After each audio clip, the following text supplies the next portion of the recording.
Prime time news bulletin को पेश करने में ताउन किया है Jamiatul Muflihat and Falah group of schools Hyderabad.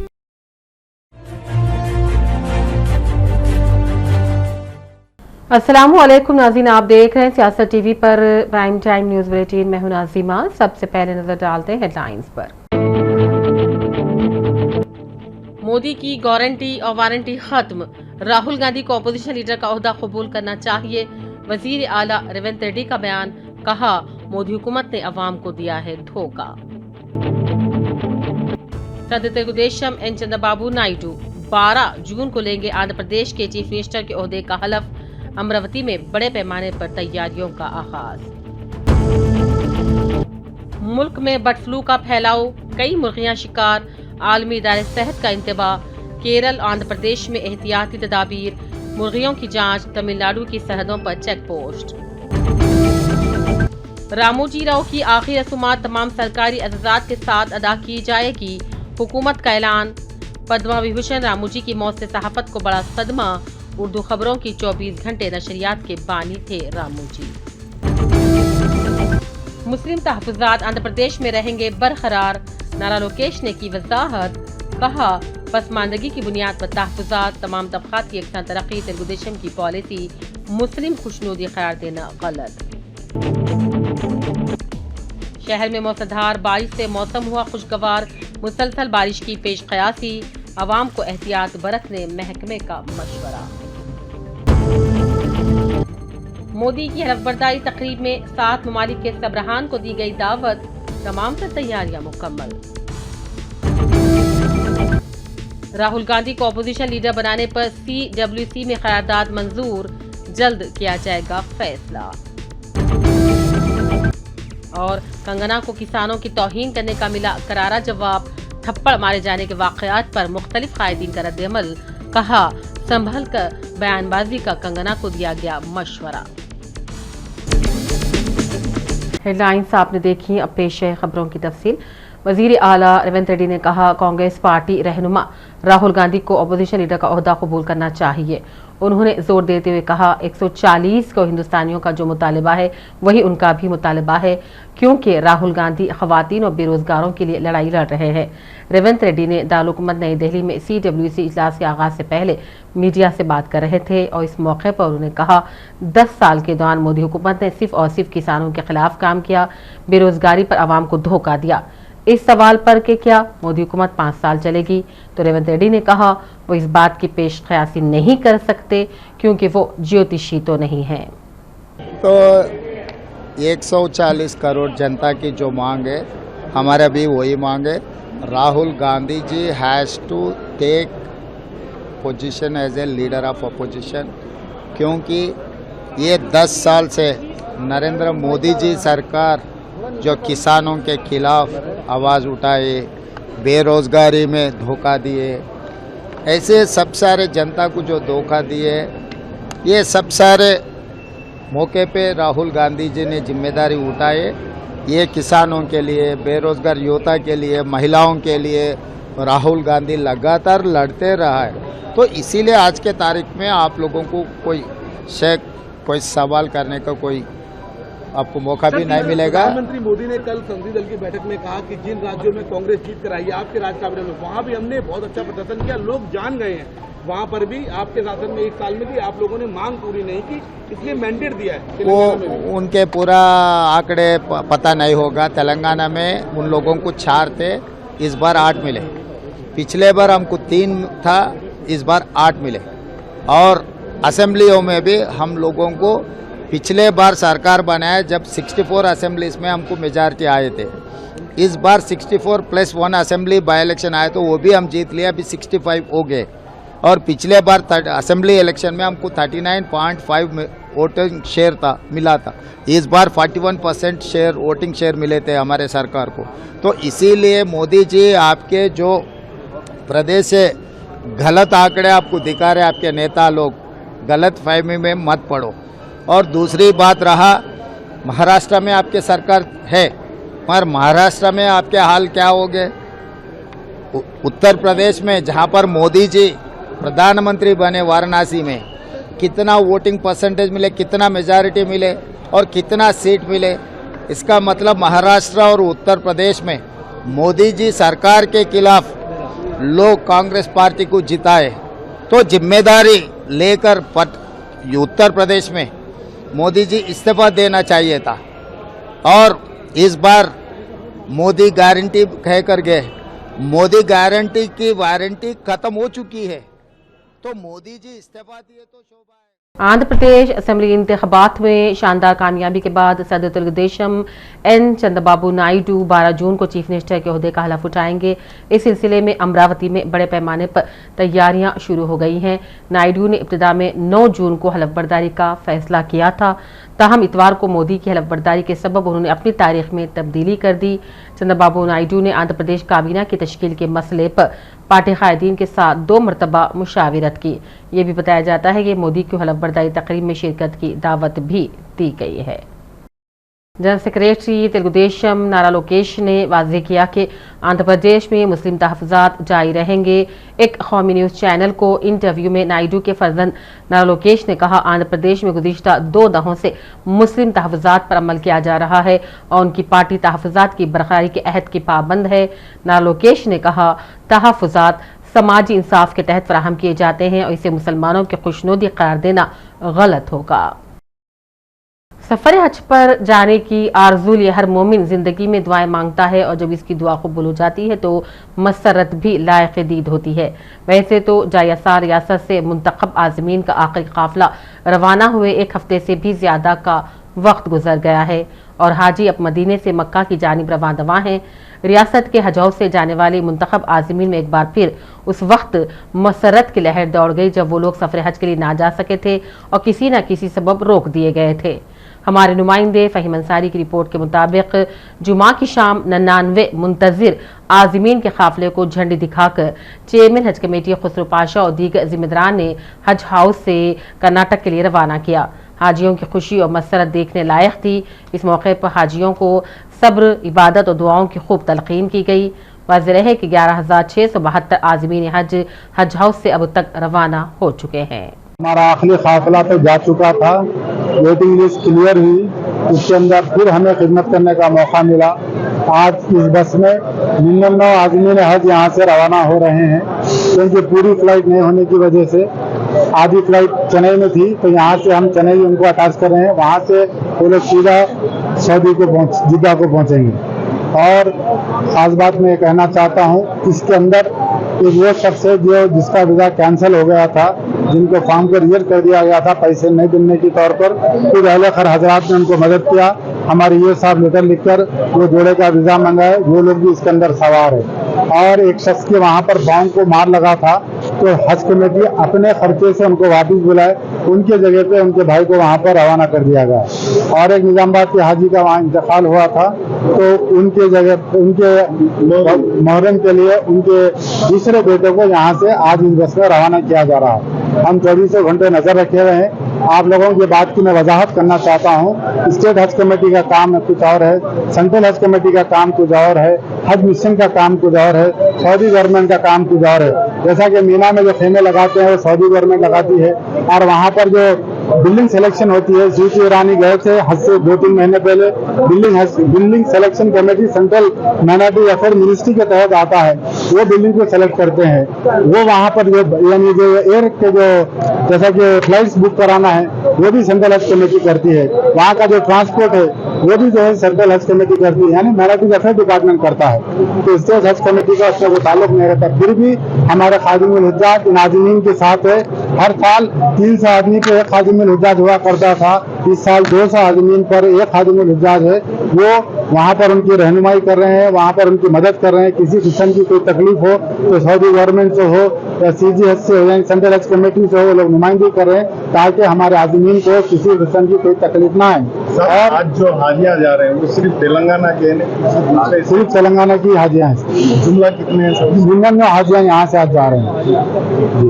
और इंतजाम के बारे में कुछ लोगों को खदशात है तो आप क्या अपील?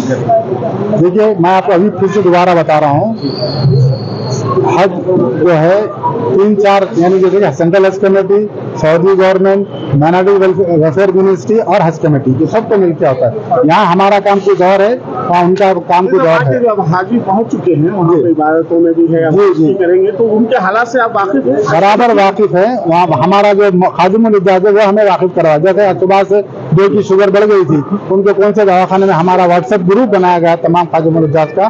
कोई भी पेशेंट को कोई भी दवाखाना ले जा रहा है तो उस ग्रुप में डाल रहा है कि ऐसा हम क्या बोलते दवाखाने में शरीक करें, अल्हम्दुलिल्लाह डिस्चार्ज। हत्ता कि हमारे पास जो जमजम पिलाया जा रहा है, जो पानी भी सर्व किया जा रहा है, उसके भी वीडियोस हमारे पास आ रहे हैं। सुने, इंशाल्लाह वो भी हम आप लोगों के साथ शेयर करेंगे। के दौरान कुछ ऐसे हादसा हो तो अवाम आपसे आगे नुमाइंदगी यहाँ पर हम एक कंट्रोल रूम रखे हैं जिसके अंदर टेलीफोन नंबर से हम खादिमुल इजाज़ से रब्ता अदा करके आप लोगों को इत्तला देंगे। आलमी इदारे सेहत की जानिब से बर्ड फ्लू के नतीजे में होने वाली पहली मौत की तौसीक के बाद दुनिया भर में चौकसी अख्तियार की जाने लगी है और कहा जा रहा है कि WHO की जानिब से मैक्सिको में हुई मौत के सिलसिले में की गई तौसीक के बाद हिंदुस्तान में भी चौकसी अख्तियार की जा रही है। बताया जाता है कि हिंदुस्तान की रियासतों केरल, आंध्र प्रदेश में बर्ड फ्लू के मुताल्लिक अख्तियार करदा एहतियाती इक़दामात से इस बात की तौसीक हुई है कि हिंदुस्तान में बर्ड फ्लू फैल रहा है और कई मुर्ग इसका शिकार हो रहे हैं। केरल में अख्तियार करदा एहतियाती इक़दामात के सबब माह अप्रैल में ही इस बात की तौसीक हुई है कि रियासत में बर्ड फ्लू पाया जाने लगा है और परिंदों की मौत हो रही है। केरल के अलावा रियासत आंध्र प्रदेश में भी हुकूमत की जानिब से परिंदों की जांच और उनकी अमवात पर गहरी नजर रखी जा रही है। तमिलनाडु से भी कुछ ऐसी ही इत्तलात हैं। मीरठ के मौके पर शहर में दमा के मरीजों को मछली में दवा खिलाई जा रही है। नामपल्ली नुमाइश ग्राउंड में बथनी गौड़ खानदान के अरकान ये दवा तकसीम कर रहे हैं, जिसके लिए रियासत के मुख्तलिफ हिस्सों के साथ साथ मुल्क के दीगर मुकामात से भी दमा के मरीज हैदराबाद पहुंच रहे हैं। स्पीकर जी प्रसाद और वजीर पूनम प्रभाकर ने मछली में दवा की तकसीम का इफ्तिताह किया। माज़ूइन और ख़वातीन के लिए खुसूसी ख़तारों का भी अलग से नज़म किया गया है। RTC ने भी ऐलान किया है कि इस प्रोग्राम के लिए 130 बसें खुसूसी चलाई जा रही हैं और हुकूमत ने 1200 पुलिस मुलाजिमीन के बेहतर इंतजाम भी किए हैं। रियासत की कांग्रेस हुकूमत ने रामोजी राव की आखिरी रसूमात तमाम सरकारी एजाज़ात के साथ अदा करने का फैसला किया है, जो हैदराबाद के अस्पताल में दौरान इलाज चल बसे। वजीर आला रेवंत रेड्डी ने कहा, मुमताज सनतकार और पद्मा विभूषण अवार्ड याफ्ता रामोजी राव की मौत से बड़ा सदमा पहुंचा। कांग्रेस हुकूमत ने रामोजी राव की आखिरी रसूमात को तमाम सरकारी एजाज़ात के साथ अदा करने का फैसला किया है। वजीर आला ने अपने खुसूसी ट्वीट में कहा, रामोजी को तेलुगु सहाफत में साख में इजाफा और तेलुगु फिल्म इंडस्ट्री के कदर में इजाफे का सहरा जाता है। उन्होंने कहा, तेलुगु सहाफत और मीडिया का शोबा कभी भी इस खला को पुर नहीं कर सकेगा। वाज़ेह रहे कि रियासत में भी एक खानगी चैनल के जरिए 24 घंटे उर्दू खबरों की नशरियात का सहरा भी आन जहानी रामोराव के सर जाता है। ग्रेजुएट हल्के नलगुंडा, खम्मम, वरंगल के इंतखाबात में कांग्रेस के ताईदी उम्मीदवार तेलुगु के मशहूर सहाफ़ी नवीन कुमार उर्फ 3 मार मल्लना को कामयाबी मिल गई है। 5 जून की सुबह 8 बजे से शुरू होने वाली वोटों की गिनती का अमल जुमा 7 जून की रात 10:30 तक जारी रहा। पहली और दूसरी तरजीही वोटों में कांग्रेस के ताईदी उम्मीदवार आगे रहे। गिनती के दौरान 48 उम्मीदवारों के अलावा BRS उम्मीदवार राकेश रेड्डी, आज़ाद उम्मीदवार P अशोक और BJP उम्मीदवार G प्रेमेंद्र को भी जुमा की रात एलिमिनेट कर दिया गया और 52वें उम्मीदवार 3 मार मल्लना को आखिरकार मुंतखब करार दिया गया। और आज एक बार फिर शहर में मौसलाधार बारिश हुई, मौसम खुशगवार हो गया, अवाम को गर्मी से राहत मिली। महकमे मौसमियात ने अवाम को बारिश के दौरान एहतियात बरतने का मशवरा दिया है। वाज़ेह है कि जुनूब मगरिबी मानसून तेलुगु रियासतों में दाखिल हो गया है और मानसून के असर से तेलंगाना और आंध्र प्रदेश में बारिश हो रही है। महकमे मौसमियात ने पेश क़यासी की है कि तेलंगाना में आज और कल हल्की से दरमियानी बारिश होगी। अजला में भी बारिश अपने जोरों पर है। वक्त हो चला है वक्फे का।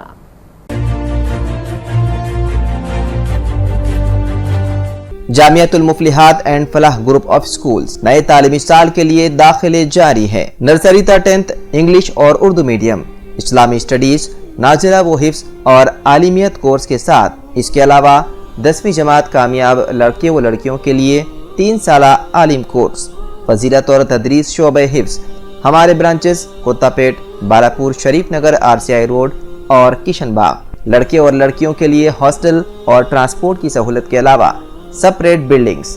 अपने बच्चों की दीन और दुनिया की मियारी तालीम के लिए जल्दी कीजिए, दाखिले महदूद हैं। वक्फे के बाद एक बार फिर आपका खैर मकदम है। अब नजर चंद अहम कौमी व बैनुल अक़वामी खबरों पर। कांग्रेस की आलतरीन पॉलिसी साज इदारा कांग्रेस वर्किंग कमेटी यानी कि CWC ने पार्टी लीडर राहुल गांधी को लोकसभा में अपोजिशन लीडर बनाने की तजवीज़ को मुत्तफ़िक़ा तौर पर मंजूर करते हुए कहा, सिर्फ राहुल गांधी ही लोकसभा में मौसर तरीके से पार्टी के मसाइल पर बात कर सकते हैं। Congress general secretary KC Venugopal और पार्टी के कम्युनिकेशन डिपार्टमेंट के इंचार्ज जयराम रमेश ने आज वर्किंग कमेटी की मीटिंग के बाद पार्टी हेडक्वार्टर में मुश्तरका प्रेस कॉन्फ्रेंस से खिताब किया। इस मौके पर इन कायदीन ने कहा, वर्किंग कमेटी ने राहुल गांधी को अपोजिशन लीडर बनाने की क़यादात मंजूर कर ली है और वो पुरुम्मीद है कि राहुल इस तजवीज़ को कबूल कर लेंगे। वेणुगोपाल ने कहा, वर्किंग कमेटी ने मुत्तफ़िक़ा तौर पर राहुल गांधी से लोकसभा में अपोजिशन लीडर का ओहदा संभालने की दरख्वास्त की है। राहुल इसके लिए सबसे मौजूद शख्स भी हैं और वो पार्टी के मसाइल को पार्लियामेंट में मजबूती से उठाने और पार्टी की क़यादत करने के लिए बेहतरीन लीडर है। राहुल ने कहा, वो बहुत जल्द वर्किंग कमेटी के फैसले पर अपना फैसला सुनाएंगे। CWC unanimously requested Sri Rahul Gandhi ji to take the leader of the opposition position in Lok Sabha. All the participants unanimously put up their views on this issue. Everybody was unanimous that Rahul ji should take leader of the opposition position in the Lok Sabha, because we already told during this election we raised so many issues, burning issues, unemployment, price rise, Agniveer-like issues, women issues, social justice issues. So these issues has to be continued in a greater manner inside the parliament also. Rahul ji is the best person to lead this campaign inside the parliament. This is what the CWC's view. Therefore, I think entire CWC feel that in the current scenario of Indian politics, for a better and strong, vigilant opposition, those who want to protect constitution also, should be safe under the leadership of Rahul Gandhi ji as a leader of opposition. This is what the CWC. Congress सदर मल्लिकार्जुन खड़गे ने कहा, मुल्क के अवाम के एक बड़े तबके ने आम इंतखाबात में कांग्रेस पर भरोसा किया, इसीलिए अवाम की राय को एहतराम के साथ कबूल करते हुए हमें नज़्म ज़ब्त के साथ लोगों के एतमाद पर खरा उतरना चाहिए।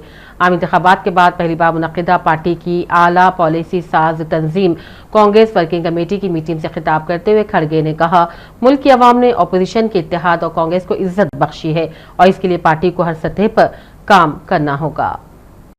वज़ीर आज़म मोदी की क़यादत में NDA हुकूमत की तीसरी मुद्दत के लिए हवलदारी की तकरीब में शिरकत के लिए 7 पड़ोसी ममालिक के रहनुमाओं को मद्दू किया गया है। शाम 7 बजे कल राष्ट्रपति भवन में तीसरी मुद्दत के लिए वज़ीर आज़म नरेंद्र मोदी की इतवार की शाम को हलफबरदारी तकरीब में शिरकत के लिए नेपाल, भूटान, बांग्लादेश, श्रीलंका, मालदीव, सेशल्स और मॉरिशस के रहनुमाओं को दावतनामे भेजे गए हैं। मेहमान कायदीन की आमद हफ्ते से ही शुरू हो गई है। पीर को वज़ीर आज़म मोदी इनके साथ 2 दफ़ा मीटिंग में भी शिरकत करेंगे। इसी दौरान बांग्लादेश के वज़ीर आज़म शेख हसीना नई दिल्ली पहुंच गई हैं। मोदी की दावत पर वो उनकी हलफबरदारी तकरीब में शिरकत के लिए नई दिल्ली पहुंचने वाली पहली आलमी लीडर है। और किसान की बेटी की जानिब से अपनी मां की हत्या के खिलाफ गैज़ और गज़ब का इजहार करते हुए कंगना रनौत को मारे गए थप्पड़ की गूंज अभी भी सुनाई दे रही है। इस वाक़े पर मुख्तलिफ सियासी और समाजी कायदीन का रद्द-ए-अमल सामने आ रहा है और इन कायदीन ने कहा, कंगना को किसानों की हत्या का यह करारा जवाब मिला और अब भी अगर कंगना ने सबक नहीं सीखा तो फिर उन्हें सियासत में रहने का कोई हक नहीं पहुँचता। बेटी की मां को लगातार अपमानित किया। हाँ, 500 रुपए में बिककर वहां बैठने वाली किसान आंदोलन में कहा, उसकी भावनाएं आहत थी और वो बहुत गुस्से में लग रही थी और उसको नहीं करना चाहिए था, पर उसने किया। पर उसकी स्थिति को हमें समझना होगा, किसी को भी इस तरीके की उसकी भावनाओं को उकसाना नहीं चाहिए।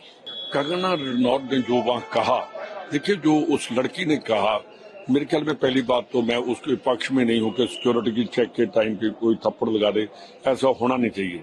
पर जो कंगना रनौत ने बाद में पूरे पंजाब को आतंकवादी अलगवादी कहा, मैं उसको पूछना चाहता हूँ कि मैडम सोच कर बात करो। इस देश को आजाद कराने के लिए हम पंजाबियों का खून बहा है, और टेररिज्म के टाइम में ये पता नहीं कहाँ थी बीजेपी, पता नहीं कहाँ थी कांग्रेसियों के 22,000 कांग्रेसियों ने अपनी जान दी है वहाँ। तो ऐसी बात करके ये देश को इसने अपनी, मैं हूँ क्या कहूँ, लेडी है, पर जो इसने कहा जो गलत है, और इसका जवाब पार्लियामेंट में दिया जाएगा।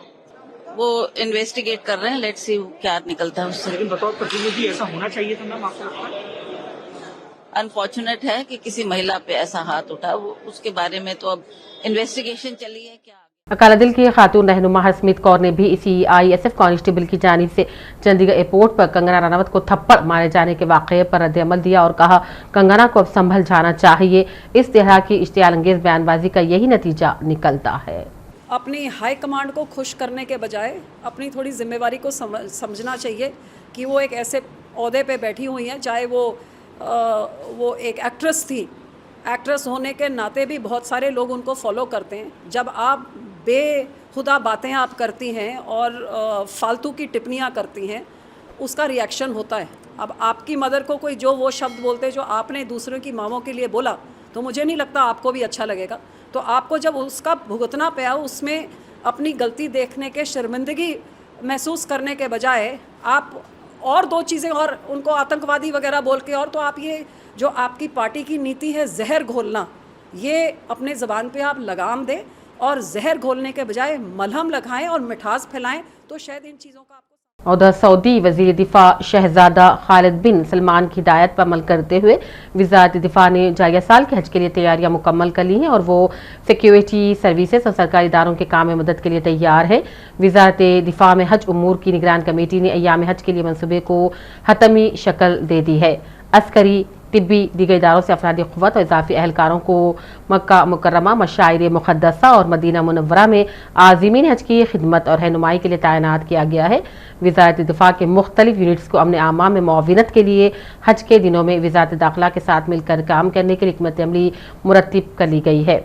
सिक्योरिटी यूनिट हरम शरीफ के मुख्तलिफ मकामात पर तैनात कर दिए गए हैं, जबकि मशाइर मुक़द्दसा का मुस्तकिल बुनियादों पर फ़िज़ाई जायज़ा भी लिया जाता है। अयाम हज में फ़िज़ाई यूनिट हुजूम की सूरत हाल का जायज़ा लेते हुए ग्राउंड कंट्रोल को मुत्तले करता है, जहाँ से फ़ौरी तौर पर मनसूबे के मुताबिक हुजूम को इस मुकाम से कम किया जाता है ताकि किसी भी किस्म की मुश्किल सूरत हाल का सामना न करना पड़े। और अक़वाम मुत्तहिदा ने इसराइल को गजा में बच्चों के खिलाफ इंसानी हुकूक़ की संगीन खिलाफ वर्जियों पर ब्लैक लिस्ट में शामिल कर लिया है और रिपोर्ट 14 जून को अक़वाम मुत्तहिदा की सलामती कौंसिल में भी पेश कर दी जाएगी। आलमी इदारे सेहत के मुताबिक गजा में हर 5 में से 4 बच्चे पर 3 दिनों में से कम अज़ कम 1 दिन भूखे रहते हैं। पेश नाज़रीन, सियासत TV की खास रिपोर्ट। अक़वाम मुत्तहिदा ने इसराइल को गजा में बच्चों के खिलाफ इंसानी हुकूक़ की संगीन खिलाफ वर्जियों की बुनियाद पर ब्लैक लिस्ट में शामिल कर लिया। UN ब्लैक लिस्ट में रूस, अफगानिस्तान, सोमालिया, शाम, यमन, दाइश और बोको हराम पहले से शामिल हैं, जबकि अक़वाम मुत्तहिदा की रिपोर्ट जून के आखिर तक शाया कर दी जाएगी। इसराइली मंदूब ने इस फैसले को शर्मनाक करार देने की कोशिश की और कहा कि उन्हें इस फैसले की बाज़ाब्ता तौर पर इत्तलाम मिल गई। ख्याल रहे कि बच्चों के खिलाफ जराइम के मरतकिब मुजरिमों की आलमी फहरिस्त बच्चों और मुसल्लह तनाज़ात पर एक रिपोर्ट का हिस्सा है, जो 14 जून को अक़वाम मुत्तहिदा की सलामती कौंसिल में पेश की जाने वाली है।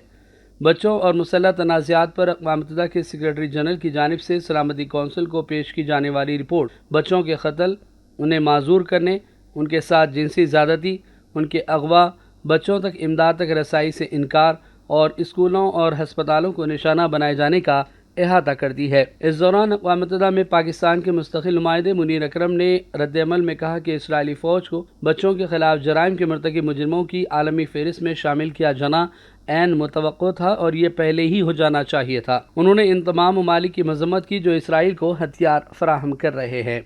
ख्याल रहे कि 7 अक्टूबर 2023 से गजा में जारी इसराइली जारहियत का सबसे ज़्यादा शिकार बच्चे हुए और गजा के सरकारी मीडिया ऑफिस के मुताबिक इसराइली हमलों में अब तक 15,500 से ज़्यादा बच्चे शहीद हो चुके हैं। बच्चों के लिए काम करने वाले अक़वाम मुत्तहिदा के इदारे यूनिसेफ ने कहा है कि गजा में हर 10 में से 9 बच्चे शदीद ग़िज़ाई क़िल्लत का शिकार हैं, यानी उनकी रोज़ाना की खुराक 2 या इससे कम फूड ग्रुप पर मुश्तमिल है।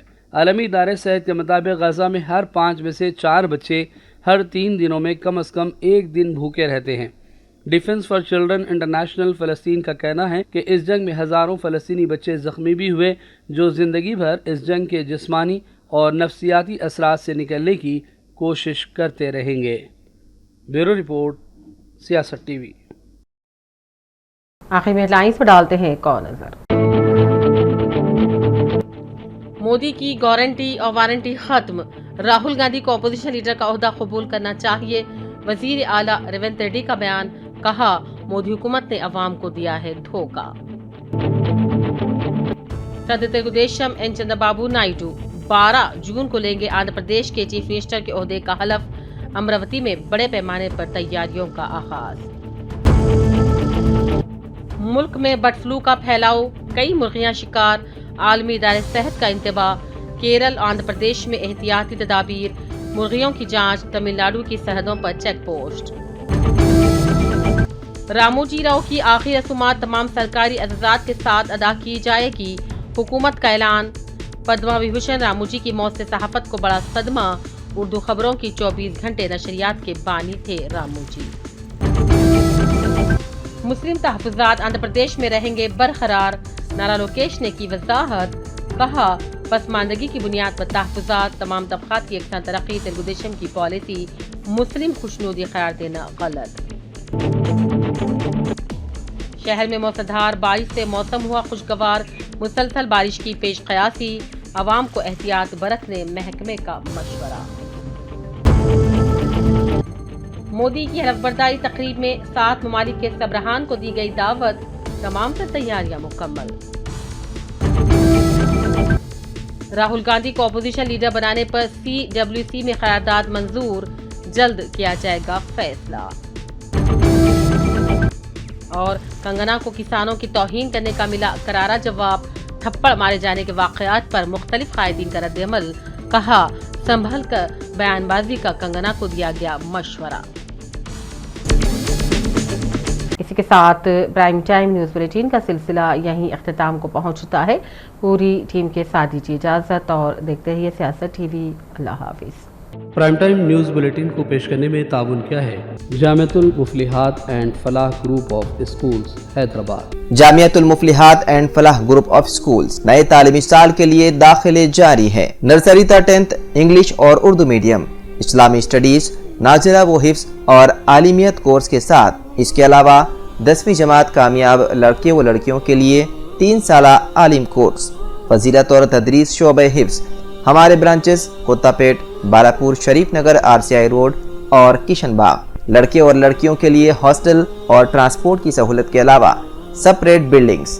अपने बच्चों की दीन और दुनिया की मियारी तालीम के लिए जल्दी कीजिए, दाखिले महदूद हैं।